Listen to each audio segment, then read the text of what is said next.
Welcome to the realm of magic and mystery, classic horror and sci-fi. You are now entering the House of the Unusual podcast with your hosts, Eddie and Joe. Hey, what's up, everybody, and welcome to the House of the Unusual podcast. I'm your host, Joe Pavlansky.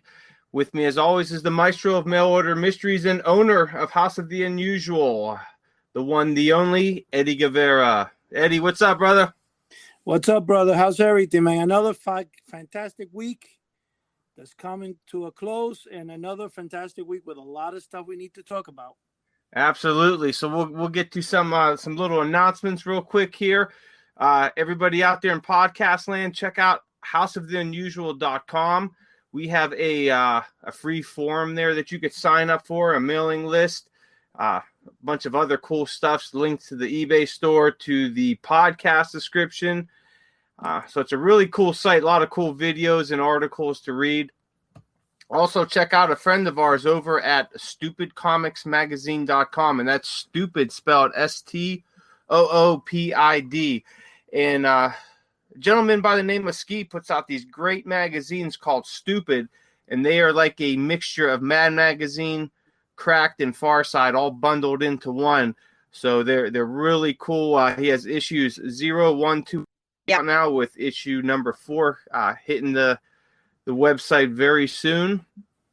Also, go over to sea-monkeys.com. There is all your sea monkey needs there. Our buddy Todd Machin, King of the Sea Monkeys, is always putting out some super cool products that you could start your sea monkey collection or, build it up bigger and better. And also, Scary Monsters number 122 is on the shelves now. I have a great article about 2 episodes of the Three Stooges in there where they try to turn back the clock on people and make them younger, but things don't always go as they're planned, especially with the Stooges. So head over to mymoviemonsters.com and you can order your copy of Scary Monsters 122, any back issues. And Scary Monsters is also at your local bookstore, Barnes & Nobles, or whatever else you have in your location. As for that, today we are going to be talking about comic books. And the reason I wanted to talk about this subject a little bit is because I was with a buddy today, and we were talking some old stories about how we used to buy comic books back in the 80s and 90s. We were cruising a local flea market today, hoping to find some books, but sadly there was actually nobody there selling them, which was very odd for it. But we're going to talk a little bit about some old comic books, some maybe some nostalgic trips back in time to when we were collecting as young kids out there, and hopefully this will rile up some memories in yourselves. And if they do, head over to the website houseoftheunusual.com and post your memories there under the there'll be a section under there that says for podcasts, podcast chat. Post any of your stories there of any memorable comic purchasing trips you've had, whether it be to a flea market or to an estate sale, a garage sale, a comic shop, what have you. So as for that, Eddie, what's any new announcements for House of the Unusual? Well, yes. I want. Here you go. Hold on a second. There you go. Because I'm getting some feedback here. As with anything said, the most thing that we're really looking for that's really exciting is going to be, and this is important, on July 29th of this month at 10 p.m., tune in to the live cast that we're doing with Joe, me, and Chuck Caputo. Chuck is going to introduce the all-new Chuck Caputo Magic Horror line. It's going to consist of a few tricks. They're actually created by Chuck. They're going to be launched, and he's also going to be showing a couple of magic tricks. Other than that, he's going to have a close concerning the Inverti collection he's got, which is one of the largest in the world. And he's going to be telling a little bit about himself. It's awesome. Now, where could everybody find that video cast at? They can find it on Instagram. They can find it on Facebook, and can be found in House of the Unusual as well. There's going to be a link there, but YouTube as well. So it's going to be casted on all 3 platforms: Facebook, YouTube, and Instagram. Awesome. And just, if you're going on any one of those platforms, just type in House of the Unusual under the search and we'll pop up and you'll be able to watch that video live. And if you can't watch it live, it'll still be on there where you could watch it in the future. So if you're going to go on, especially YouTube, subscribe to our channel, like our videos, and help us, build up this community a lot more, because that's what it's all about, is, community and friendship. So now talking about Joe, when we were saying that you want to talk about comic books, I don't know. I guess most people do understand that the comic book world is categorized in 4, or actually 3 ages. One is called the Golden Age of comic book, which, it's kind of disputed when the beginning was, but most agree that it was actually launched in 1938 when Jerry Siegel and Joe Shuster introduced Superman to the world.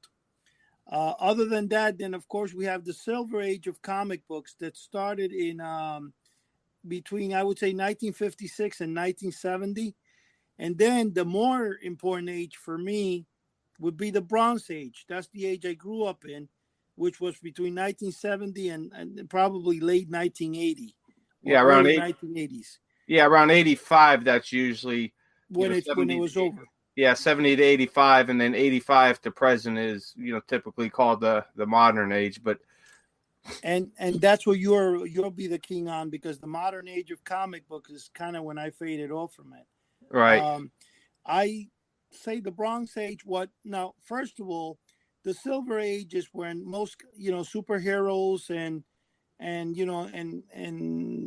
I guess superheroes and a lot of the Archie comics and a lot of the Casper and Rich comics were introduced.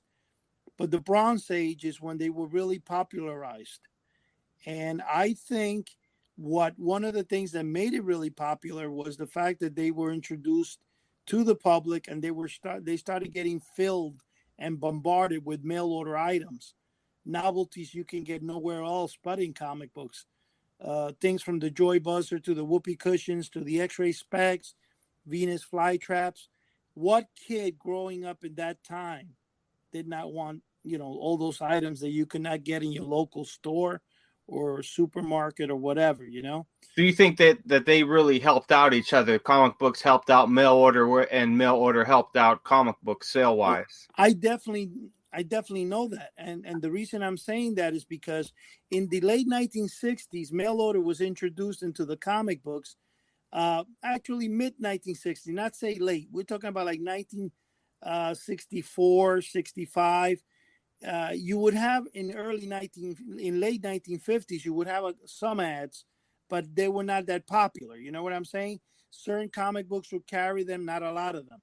As we got closer to the late 50s, they started getting a little bit more and more.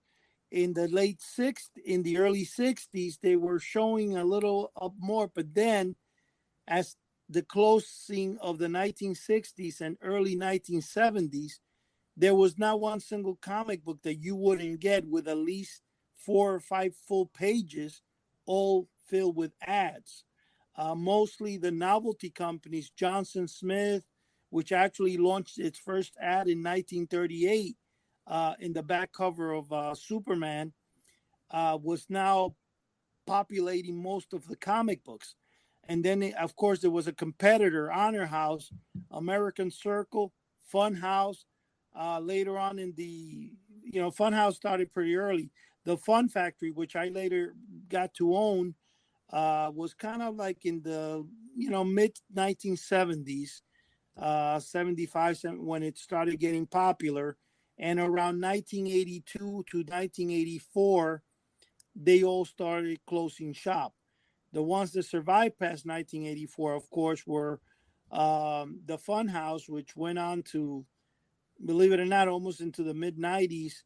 And the other, famous was Fun Factory, closed around, I think, 82.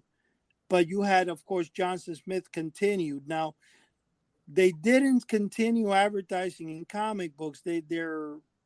I guess they were doing more business, more like in Boys Life magazine, which was a famous Cub Scout that every Boy Scout magazine, every Boy Scout out there would get a monthly subscription for.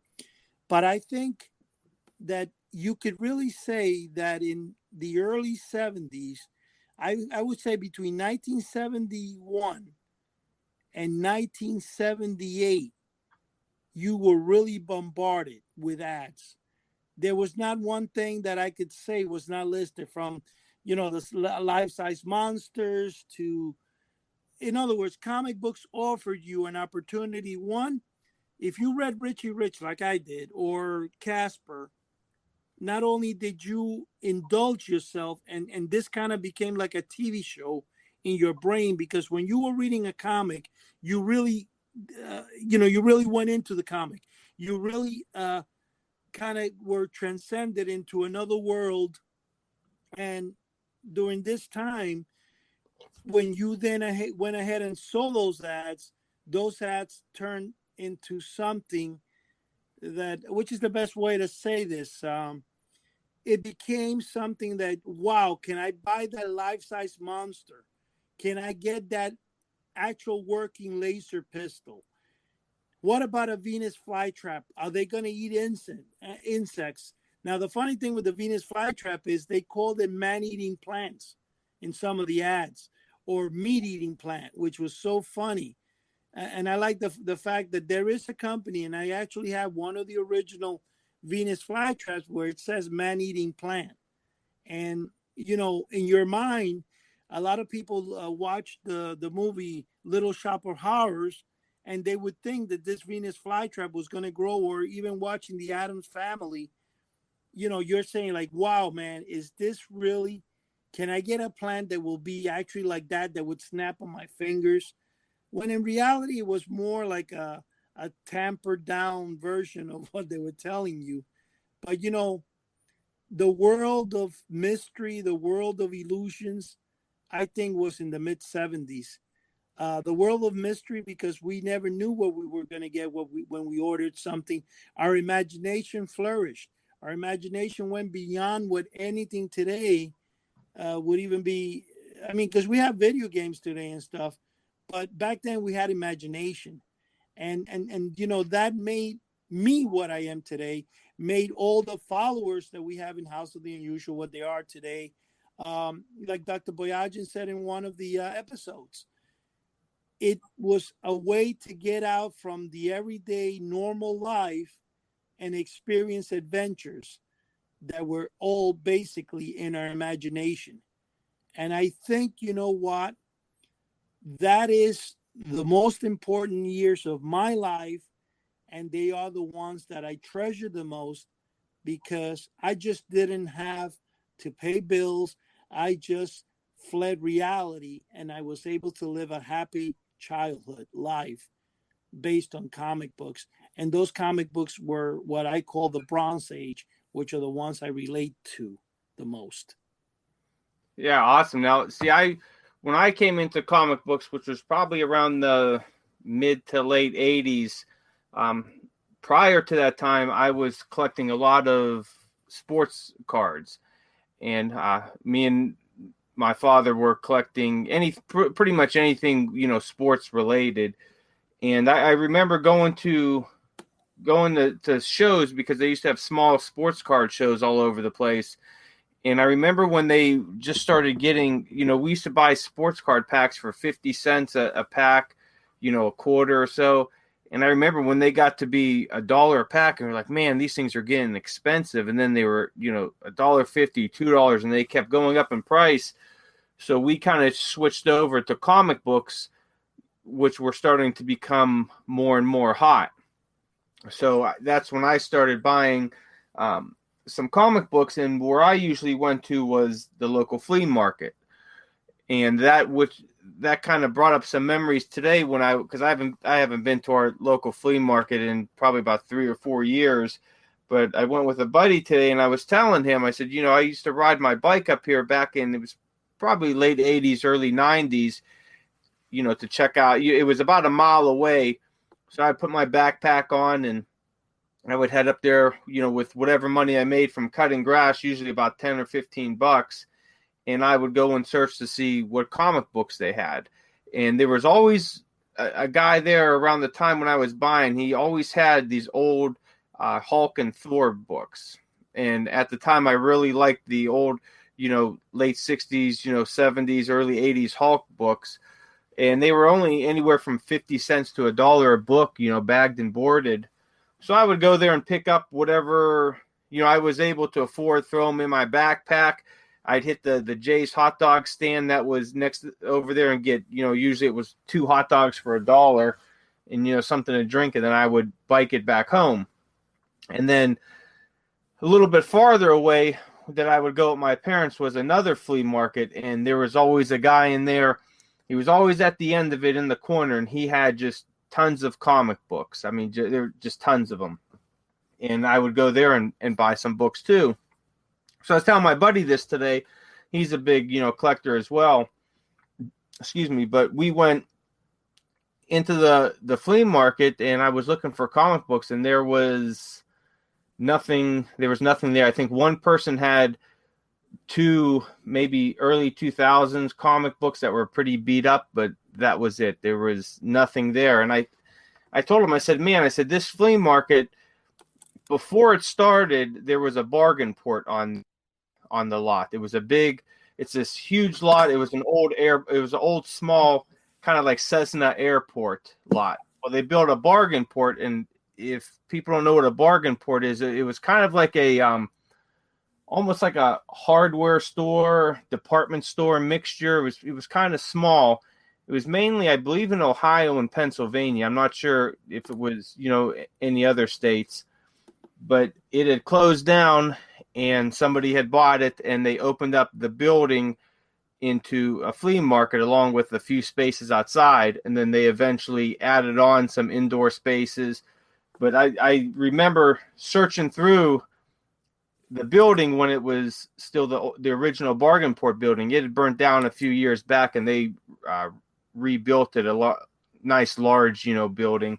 But I remember just searching through there for comic books, man, and finding some old Wolverine stuff from the the 80s and early 90s for anywhere from $1 to $5, depending on what kind of book it was. And man, I just said, man, $5, that was a huge amount of money for me, especially since I only had, anywhere from 10 to 15, maybe $20 on me. So I would look for the bargain books, 25 cents, 50 cents, maybe $1 if I really liked the cover. But, I would search through there, and you could find tons of people that were selling books, very, very cheap. And so I would pick those up. But I remember, a few years back, even like 5, 6, 7 years ago, there was people there selling books, but they wanted an arm and a leg for a beat up book that had a ripped cover, water damage. And, they seen the book was selling for $50 on eBay. So that they thought their book was $50. It comes down to people don't understand, what condition means.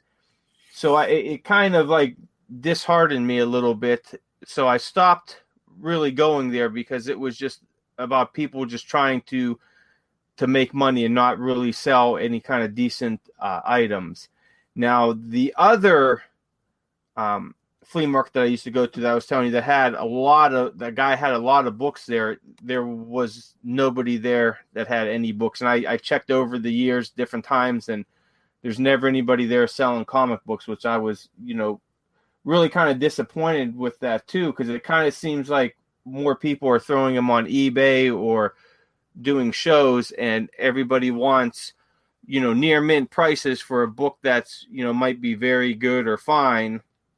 So it's kind of getting harder and harder to find decent books from, the Silver Age or even the Bronze Age.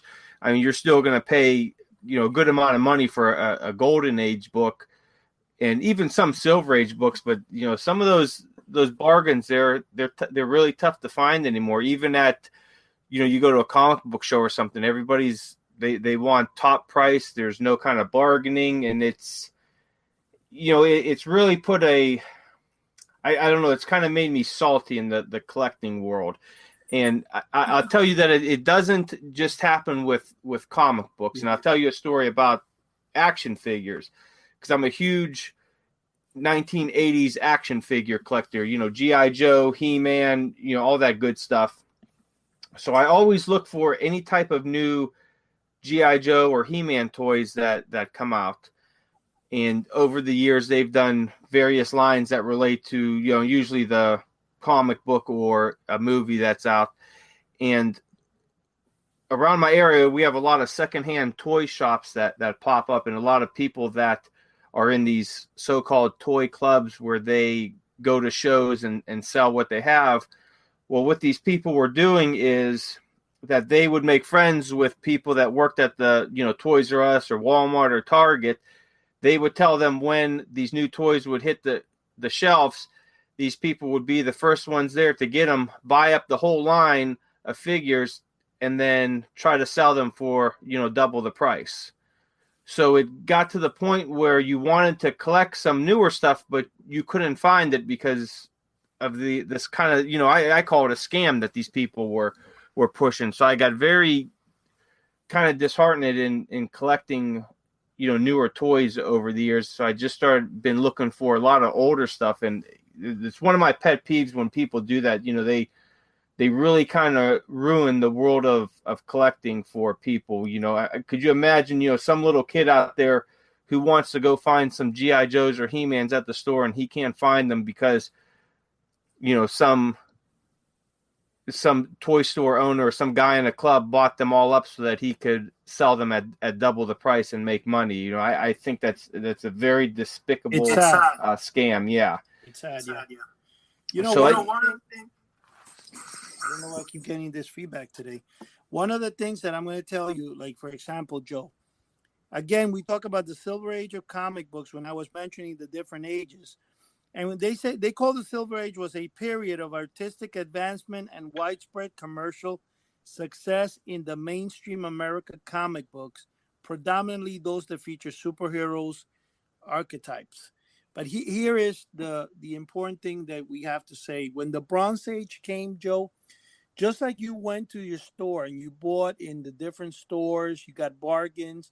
And that store you mentioned in over in your area in Ohio, we had similars in New Jersey, similar stores. It might have been called Bargain Lot. I think there was one. And mostly you have, probably for the last 40 years, you have in Giant Stadium, in the parking lot of the entire Giant Stadium, you have vendors, which is like a flea market. They call it the Meadowlands Flea Market. And in my area, you also have a huge flea market, which is called, oh my God, I forgot the name of this one flea market. It's been there for like 50 something years, and is where they had the racetracks in, well, I forget the point I'm trying to say is that we have a lot of flea markets, and you can get really good deals in comics, especially from vendors that do house cleaning and stuff. There was one particular guy that was selling Bronze Age comics at basically $1 a piece. Of course, they weren't, you know, like me growing up, when back in the 70s, you would go into every comic, not every there was no comic book stores.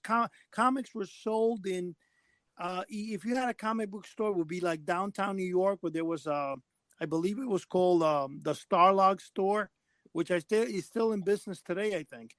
And the funny thing about it, you would go in there, okay, those would be stores that were specialized, and you paid a little bit more for comics there. You didn't get really bargain deals, but you would go to every candy store or supermarket, and there was a section that had comic books.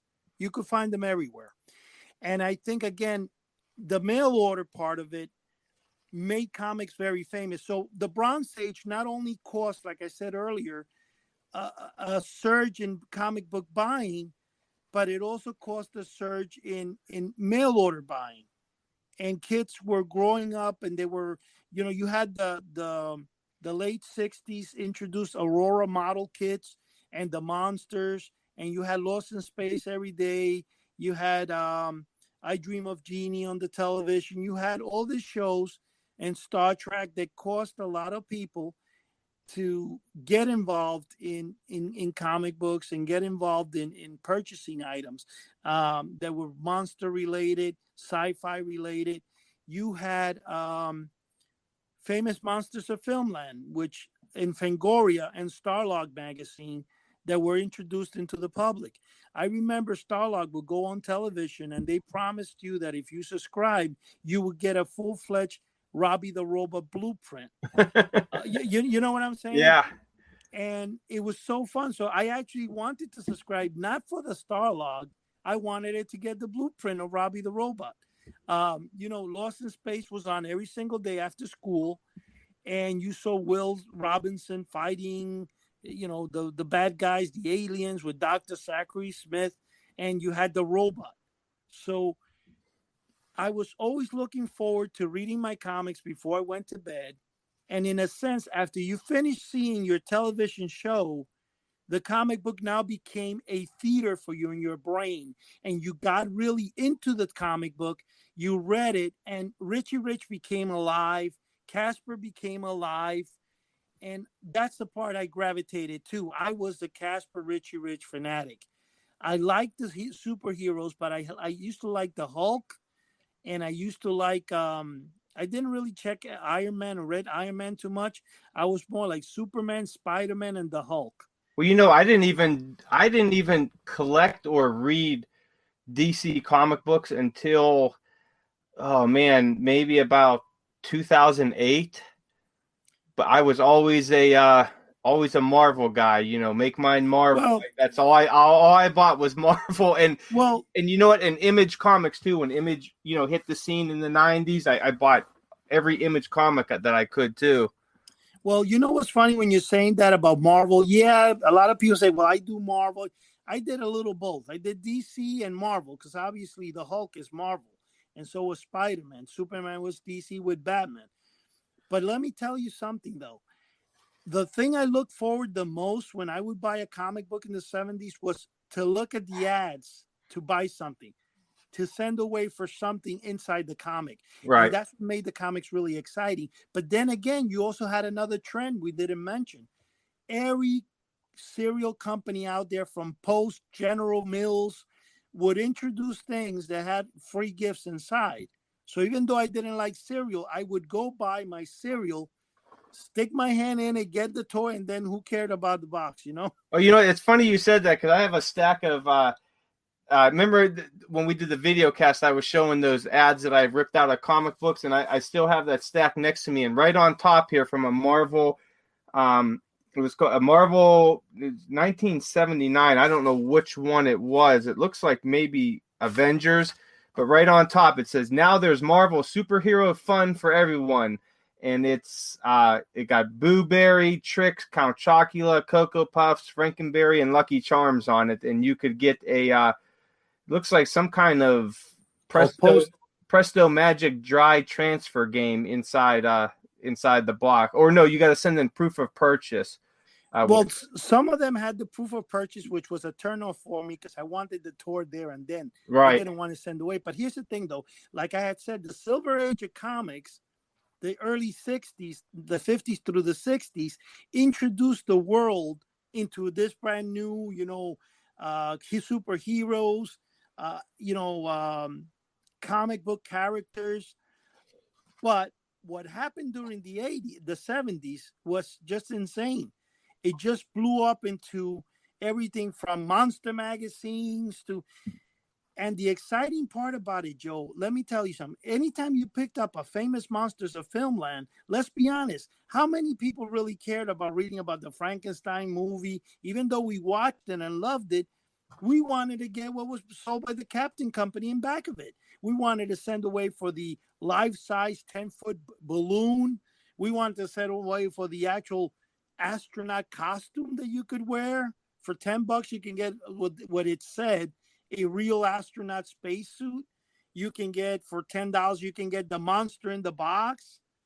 That was exciting. And growing up, when you were putting all these model kits together and stuff and gluing and then trying to paint your own Dracula and Frankenstein, and then you're watching Abbott and Costello reruns on TV on a weekly basis on Sunday when it played each and every week. It really, really was an exciting era where I think, and then again, you had the introduction to, which I also forgot to mention, not only cereal boxes with toys, you had Cracker Jack boxes, but you also had, you know what? The introduction to the video game. You had the early versions of Atari and Space Invaders and Asteroids.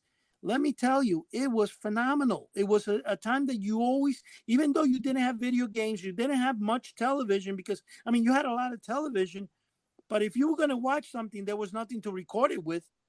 You either watched it when it was on or you didn't watch it at all. Right. And Yeah. when VHS came in, and of course they introduced this huge VHS boxes that were the size of a suitcase that you would put on top of your television. And of course, the first ones were Betamax, and then you have VHS. But you know what? The cost of a plain VHS tape was $20. So you're talking 1980s, early 1980s, or late 70s. Who can really afford that? And in fact, to buy a movie was over 150 something dollars for a VHS tape. So what they did is they started spawning all over the place this video rental places from that's the beginning of Blockbuster Video, where you would go and obviously rent videotapes. And that took off until finally they became so cheap that you could just go to anywhere and you would buy them for like 10, 20, $30 a film. And then it Right. went down to where finally we're like under $5. But the whole thing is that the early stages of the 80s, the Bronx age of comic books, I think is the era that was the most exciting era that we've had in our modern times. I mean, if you were a young kid in America, what it offered you was one, the dreams of buying things that I call them bigger than life. Of course, comic books offer you things that at the end of the day, you got ripped off. But you know what? The excitement of being, or how can I say, it was not about getting ripped off. I know a lot of people, which is funny, a lot of people on social media will pretend that they remember, which half of the time they don't even know what they're talking about, what items they got. They'll make up an idea what the item was because they never really actually ordered one. They just wanted it and never got it and said, oh yeah, I got ripped off. I got this, I got that. Like, for example, a lot of people say with the 7-foot ghost, oh, I got a plastic, a balloon, and a kite string. Well, first of all, you didn't get a kite string. You got a monofilament string, which is an invisible fishing line. And secondly, you know what? Let's be honest. If you looked at the ad and you imagined what it was going to be or what it was going to do, the period of imagination, the period that you were imagining from the moment you placed the order to the moment you received it was phenomenal. And that's what makes my type of monster kid. That's what makes my people, and when I'm saying my people my age, that are collectors of novelties, of magic, of illusion, whatever type of this tricks. Some people gravitated to magic tricks because there's always, you got to remember one thing, Joe, the market of the 70s, anything that deals with mail order dealt with three things: magic tricks, novelties like jokes and stuff like that. And also, you had a part of it that was the industry of the sex industry, which also, attacked and what's the word you use? Attacked the older population and ripped them off as Yeah. well. You know what I'm saying? There were predators basically out there that were making fortunes in mail order. But just like they promised in comic books, bigger than life, for Pete's sakes, I remember there were some ads in some magazine. I'm talking about magazines like Startling Detective, Psychology Today, magazines that were just regular magazines, the National Enquirer, where they would say, for example, you're going to get this blow up doll or something, and they put a real picture of a woman, and then in a small print in the bottom, it says the advertisement is not like, actually shown, whatever. But you know how many people were ripped off, both adult and kids? So a lot of adults say, well, I wouldn't have fallen for that. Bull. They Yeah. fell for it. They fell for it. And I'm telling you, because you know how you can tell that people were falling for all this mail order stuff? Because the magazines were loaded, page after page. The National Enquirer alone had over 8 pages in the back of classifieds and stuff you can order for. Well, So I definitely have to say that my favorite period of reading comics is definitely golden and silver age and early bronze age, usually up to about like 1980, maybe 82, somewhere around there. But I do think like you said, that the 70s, man, they had some really cool advertisements. they were the best. And you know Just something awesome. like, for example, Joe, another thing I wanted to say, for example, let's say Kirk Damaris. Now, Kirk Damaris wrote the book Mail Order Mysteries, of which has 80% of my stuff in there, right? Mail Order Mysteries. When that book was written, Kirk says in the beginning a good story. He puts a story about his life and his childhood. Now, how he started, and even Dave Harborside from SS Adams, because you guys are all in the 40-year range. That you're about 40, 42 years old. I think the three of you are about the same age. You guys went to your grandparents' home, or you went to your uncle's home, or whatever, or your parents, and they had comic books. So you guys came in at a time when the age of mail order had almost come to an end, which was the late 80s, early 80s. So now it's 1984, 85. You pick up a comic book from your parents or whatever, you read it, and inside you see monster-sized monsters, whatever, the Frankenstein. And you're like, hey, Mom, can I get this? Now your mom writes in and it says the company's out of business. Yeah. So you have this inner yearning to say, man, I just missed that era. But you're wondering what the items were. So that's another segment of people. And I'm going to categorize this segment as you, Dave Harvard, say, for example, and Dave, Whoever else is out there in there. whoever else is out there. I mean, and Kirk Damaris. For Yeah. a second there, it threw me off. And what happens? You guys now turn around and start going nuts over this era that you were not part of, but you were yearning to be part of. And now a whole new segment of people arises from the 1970s, kind of like, how can you say, a leftover of my era? Yeah. That you guys are yearning to have been a part of, but we're not. But now today, one is sharing that. And that's why you're here with me today doing this podcast, because you are part of that group that wanted to be part of the era that you were not in. That's why Kirk Damaris wrote such a beautiful book in Mail Order Mysteries and The Life of the Party for SS Adams, because he was yearning and was dying and became like he wanted those things he couldn't have as a kid. Right. I was the one that grew up in the area, had them, kept them. But you know what? It's the same. The idea I'm saying is that whoever says today, oh, they were ripping us off. Listen, let's be honest. What made our era so great was being ripped off. What made our area so great is the feeling of anticipating something that was not going to be what you dreamed was going to be, but you were anticipating to get this item that was just in your brain for weeks, or who knows how many months you looked at the app before your parents even gave you the money. Right. Now, see, I kind of missed out on that stuff, because when I was collecting comics, I was just, at the time I was still buying, sports stuff. You had starting lineups, you had some different sports stuff, because I was still heavily involved with sports.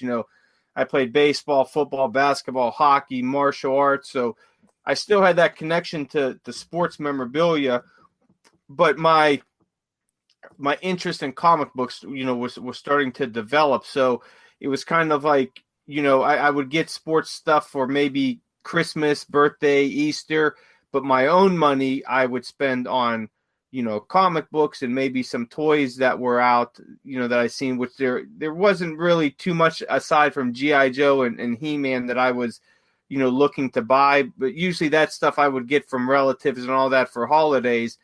So my interest was, buying my own comic books, and I never really got into it with the ads at that time. It was more for me of the artwork and the stories and the characters, because now this was a whole new world that was introduced to me that had been going on for decades that I knew nothing about. So I was kind of like engulfed in it, and I wanted, my favorite superheroes at the time was Captain America and Hulk. And I remember at a time, buying Captain America books and then seeing at a flea market the Avengers books. And I'm like, well, here's Captain America and a whole bunch of other superheroes in this book. So I'm going to buy the Avengers stuff because I still get my Captain America, but I get all these other superheroes as well. So then, I got introduced to more characters: Iron Man, Daredevil, the X-Men, which the X-Men I didn't really get into until maybe around the mid to late 90s. But for me, it was more about the artwork and the stories and all that. Now getting into the early and mid 90s, when cartoons and video games were getting real big, you had a lot of cartoon superheroes that were coming out, a lot of video games, with superheroes. Now with all that, you had the toys as well. So I started getting into that a lot more, pushing aside the sports stuff to get more of this comic book stuff. Now, fast forward, decades, actually just a few years ago, I started, when I go through the comics now, I start really looking at the advertisements. And that's kind of how I, became interested in the mail order stuff, is that I'm seeing all this stuff. And I'm like, wow, man, this would have been so cool to live in the 70s. And I could have ordered this stuff. I could have, ordered these Aurora monster models, which even during the 90s, I was able to purchase a few monster models. Well, got them for Christmas or whatever, but those were really few and far between.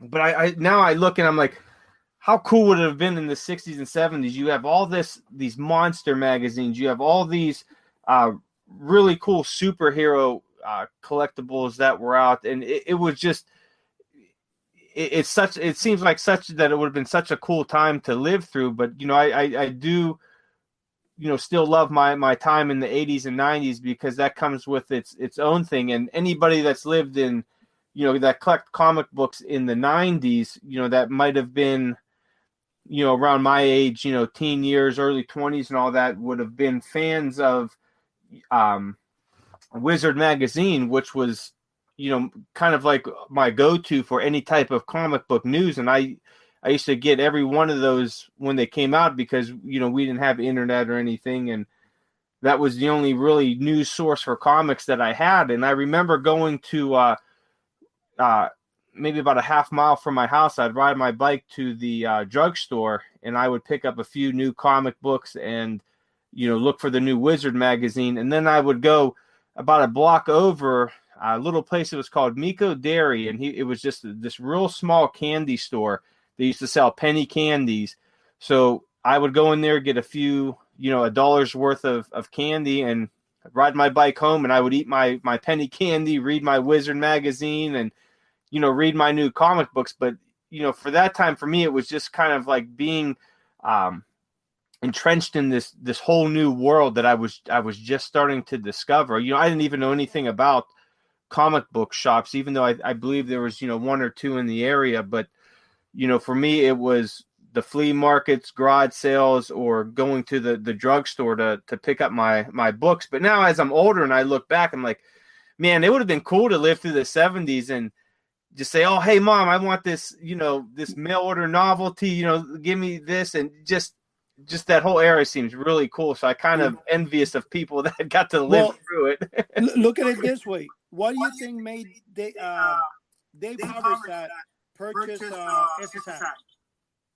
The reason he purchased S.S. Adams is because the fact that he had this yearning so bad for the company and the novelties, he went ahead and got it.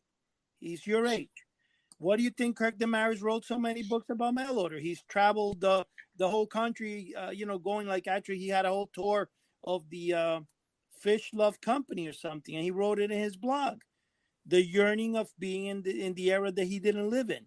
But here's another thing you got to see also. Today we have so many comics that are out there right now that you get great bargains. The other day I went, the flea market I was mentioning before, I forgot the name, was the Englishtown Flea Market. It's been, I think, for almost close to 100 years in South Jersey. You can go. I went to the Meadowlands flea market and I picked up a box of about 45 comics, and they were all from the Tomb. They were all like the EC comics. And let me tell you something. I got ones were the House of Secrets, Tales from the Tomb. The whole thing, I got it for $20. I told the guy, I'll give you 20 for the whole box. And he goes, yeah. He gave me a fortune because a lot of those books are worth $20, $30 a piece. Oh, let me tell you this. The last time I was at the flea market, my one, it's called Four Seasons. It's real close by the same city as me, was about 3 years ago or so, maybe 3-4 years ago. And I went in there comic book hunting. And this whole experience really just put me off for going to the flea market, and that's why I didn't go back for a few years. I went to this one lady who was selling random items and all that, but underneath a table she had 2 cardboard boxes filled with Gold Key and Dell comic books, and they were maybe VG, very good condition, but most of them were poor condition. And I just wanted them to read. I'm like, man, these are cool. There was Lone Ranger in there. There was some horror stuff, some dinosaur stuff, all these cool ones. And I'm like, they're not worth anything because they're so beat up. Some of them had half a cover. I'm like, I just want to read them. And I looked at the prices, and this lady wants $30-$40 a book. And there had been 50 books in each thing. And I asked the lady, I said, hey, are you willing to sell these, as a lot? I said, they seem kind of high price for what they are. And her words were, she goes, oh, you must be a comic dealer. I said, no. I said, I'm a collector. I said, I usually collect, decent stuff. I said, however, this stuff's pretty beat up condition. I said, I just want to read it. I said, these Dell and Gold Key books, she goes, I said, they're really good stories in my opinion. And she goes, no, I know what I have there. She goes, the prices are what they are marked on the books. And, she was real kind of, I guess, shitty with me kind of. And I just walked away. I said, that's ridiculous. So I was walking around, and there was another stand. The guy had just some random stuff. And I seen these 2 Image comics that he had bagged and boarded up on one of his top shelves. Now, these were Image comics from, God, maybe 93, 94. They were number ones. Those Image comic books from that time, they're at $1 at the most. That I usually find those for $3-4, 25 cents each, maybe 50 cents. They just flooded the market at that time, and those books aren't worth anything. Most places you go to comic shops, they're trying to give that stuff away to make room for better stuff. So I asked the guy, I said, hey, can I check out those 2 books up there? I said, I'm kind of interested in them because I never seen them. They were kind of nice. I really liked the Image artwork at that time. And I said, hey, what do you got on these books? I'm thinking, $1 a book. He had $20 on one, $25 on the other. I said, look, I said, I'm a collector. I said, these books, I said, maybe worth $1, maybe $2 at the most. And he goes, no, they're on eBay for $20. I've seen them on there, and that's the price they are. And I said, okay, here you go. And I left, and I was really kind of discouraged and all that, and walking around some more. And I went to the outside portion. Another guy was selling. He had a whole bunch of long boxes of comic books, nothing bagged and boarded. These things were beat up, and he had them for outrageous prices, near mint prices on all the books. And I said, hey, some of these books they're bad condition. I said, these prices are kind of high and all that. And he's trying to argue with me that this is what they sell for on eBay. And I know what they sell for. I was part owner of a comic book shop before. I've been involved with comics for, over 30 years. I know what the prices of stuff are. And there's 3 things that determine the price: condition, condition, condition. And these books were so beat up, water damage.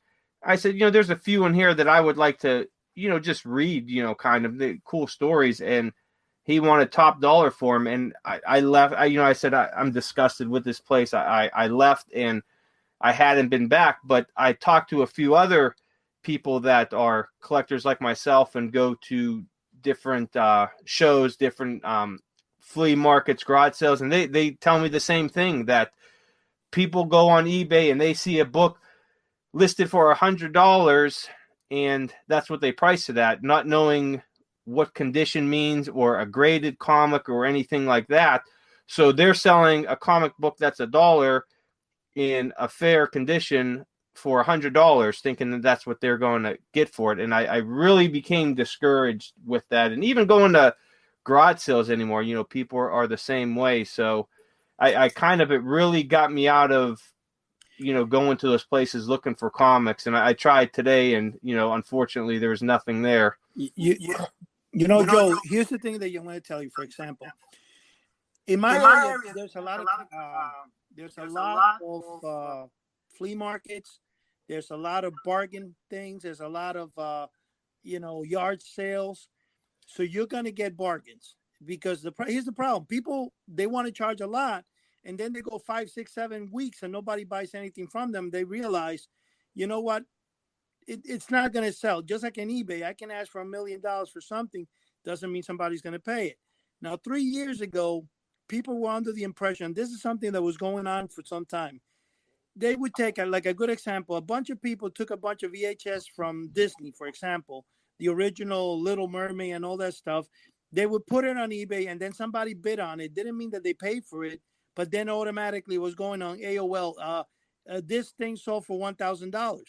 And then a bunch of people were selling VHS tapes that were worth no more than $1 maybe, for like $50, $100, I've probably got 60 Disney VHS tapes that I can't even give away. Exactly. And that's the point. But one thing I also wanted to bring to your attention, when we're talking about comic books and stuff, is the same thing. Comic books, like this bargain that I got, this guy's there every single week.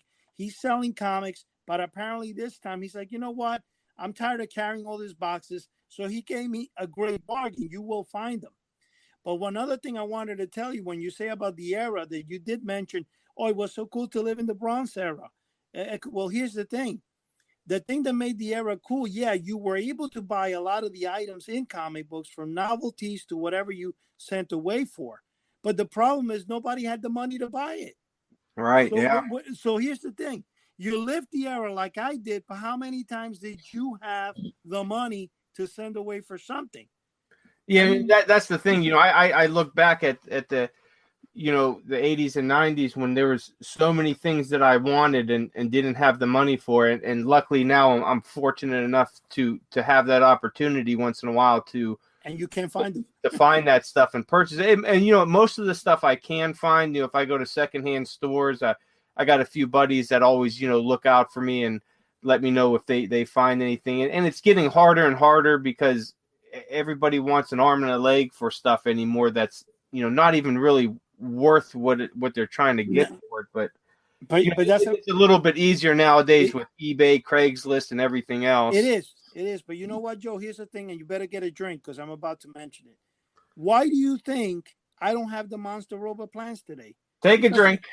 Yeah, take a drink, because I didn't have the money to buy the two of them. So I had an option, send for one or the other, and I sent for the other. So that's basically it. So at the same time, when I did get the money, it was a little bit too late to send away for it, because it was several years later when I realized it. But you know what, though? One thing about comic books that I'm going to tell you, and especially in 2000, and this is like, I'm already married, whatever, kids are born. I was introduced to a comic that I had seen earlier in my life, but I never really got into or read it. And that was, it was by one of the Mad Magazine's writers or artists, which was Sergio Aragones. He had a version of a comic book character, which is kind of like a Conan it's a goof off of Conan the Barbarian, called Gru. Yeah, Gru is a cool comic book, man. Let me tell you, I got so bad into Gru that I wound up going out there and trying to buy every issue ever printed of Gru. I have the entire run of it. You do? You really? Yep. And you know what? I paid, when I bought the entire run, I paid about $1 a book. Okay, you got the entire run. Did you get the Marvel, the Image? Because they had several runs. I believe it's just the Marvel run. Okay, so you're missing the Image run. You're missing I have all the runs because I went nuts for those comics. And let me tell you, it's hilarious. I think it's one of the most phenomenal comics I ever read. I have no idea how in the world Sergio Aragonis even thinks of those things. But the comic book is hilarious. Oh, absolutely. Yeah, And that it's a great one. If anybody out there is able to find them or trade paperback, man, definitely read it because it is a great, great comic book, man. Very lighthearted and easy to read. The artwork is, I always loved his artwork. So to me, you know, it's tops. well, you know what? He was very famous when he did the Mad comics. He usually did the ones that had no wording, that you just figure you look at the cartoons and they tell a story by themselves. Yeah. And one thing about Sarah Ragones that makes me laugh, especially with Gru, is that Gru is totally like in the first generation of Gru, he doesn't even know how to read and write, So everything he does or whatever, he's the biggest killer. No one can defeat him. And his dog is the only one that likes him. And so I love the comic. But when you look at some of the early comics from the 70s, they have some phenomenal ads in them as well. And like I said, the reason I love so much the Bronze Age is because even today, all I do is a lot of times when I'm off, instead of like watching TV and stuff, sometimes I just go and open a box of Time. And I say Time because it's a box I haven't opened in 20 years. And when I open it up, I start finding all these toys from the 1970s. The other day, I found in a box my collection of, I believe it was honeycombs or Toast Cheerios. I forgot what it was, but they sold. And inside each of the boxes in this year of the 70s, there was a magic trick. And there was one particular magic trick that was about the size of a bottle cap. And it had two pieces that when you squeeze it together, a rabbit would appear inside, like the image of a rabbit. Yeah. And I really wanted that as a kid. Well, I found my original and I'm like, wow, man, this is Nice. cool. And you know what's so cool? It's so cool to you know immerse yourself into a collection of stuff from the 70s. Open them up, look at it. A good example, I had Dr. Saab call me today, and we were talking for a good 2 hours on the phone on the way from Boston that I was coming home. And the 2 hours we were talking on, we were going over all the mail order stuff of the 70s.